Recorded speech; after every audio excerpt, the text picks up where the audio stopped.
इतिहासकारों के अनुसार हर्षवर्धन का जन्म 590 ईस्वी में थानेश्वर में पुष्यभूति वंश में हुआ था। उनके पिता प्रभाकर वर्धन एक शक्तिशाली शासक थे, जिन्होंने हूणों जैसे आक्रमणकारियों को हराकर राज्य को मजबूत बनाया। हर्ष बचपन से ही युद्ध कला, घुड़सवारी और तीरंदाजी में दक्ष था। साथ ही उसे वेद, शास्त्र और साहित्य में भी गहरी रुचि थी। उसके व्यक्तित्व में वीरता और विद्वता का अद्भुत संगम दिखाई देता था। 606 ईस्वी में पिता की मृत्यु के बाद बड़े भाई राजवर्धन ने सिंहासन संभाला, लेकिन मालवा के राजा देवगुप्त और गौड़ के शासक शशांक ने षड्यंत्र रचा। उन्होंने कन्नौज के राजा गृहवर्मन की हत्या कर दी और राज्यश्री को कैद कर लिया।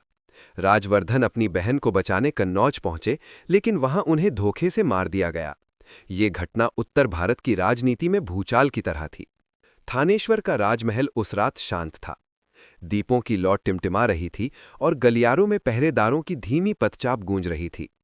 तभी एक घबराया हुआ संदेशवाहक महल के अंदर भागता हुआ आया। उसने कांपती आवाज में बताया कि महाराज राजवर्धन को कन्नौज में धोखे से मार दिया गया है। ये सुनते ही युवा राजकुमार हर्षवर्धन की आंखों में अविश्वास और क्रोध दोनों चमक उठे। पिता की मृत्यु का दर्द अभी ताजा था, अब भाई की हत्या और बहन राज्यश्री के कैद की खबर ने पूरे साम्राज्य को संकट में डाल दिया। हर्षवर्धन उस समय केवल 16 वर्ष का था, लेकिन परिस्थितियों ने उसे अचानक बड़ा बना दिया। कहा जाता है कि उस रात हर्ष ने तलवार उठाकर प्रतिज्ञा ली कि वो अपने परिवार और राज्य का बदला अवश्य लेगा।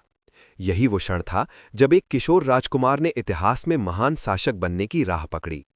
भाई की मृत्यु के बाद हर्ष ने तुरंत सेना तैयार की। वो कन्नौज पहुंचा और देवगुप्त को युद्ध में हराकर मार गिराया। इसके बाद उसने शशांक के विरुद्ध अभियान चलाया।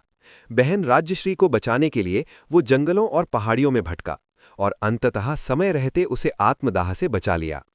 सिंहासन संभालने के बाद हर्ष ने थानेश्वर और कन्नौज को अपनी राजधानी बनाया।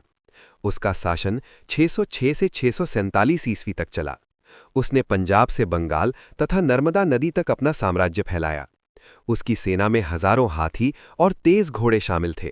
उसने कई युद्ध जीते और उत्तर भारत को राजनैतिक स्थिरता प्रदान की। हर्ष केवल योद्धा ही नहीं, बल्कि महान साहित्यकार और कलाप्रेमी भी था। उसने रत्नावली, प्रियदर्शिका और नागानंद जैसे नाटकों की रचना की। उसके दरबार में विद्वानों और कलाकारों को सम्मान मिलता था।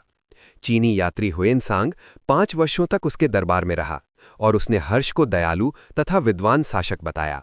हर्ष हर 5 वर्ष में प्रयाग में भव्य दान उत्सव आयोजित करता था, जहां वो गरीबों को धन और वस्त्र दान करता था। इतिहास के अनुसार 647 ईस्वी में हर्ष की मृत्यु बिना किसी उत्तराधिकारी के हुई और उसके बाद उसका साम्राज्य धीरे धीरे बिखर गया।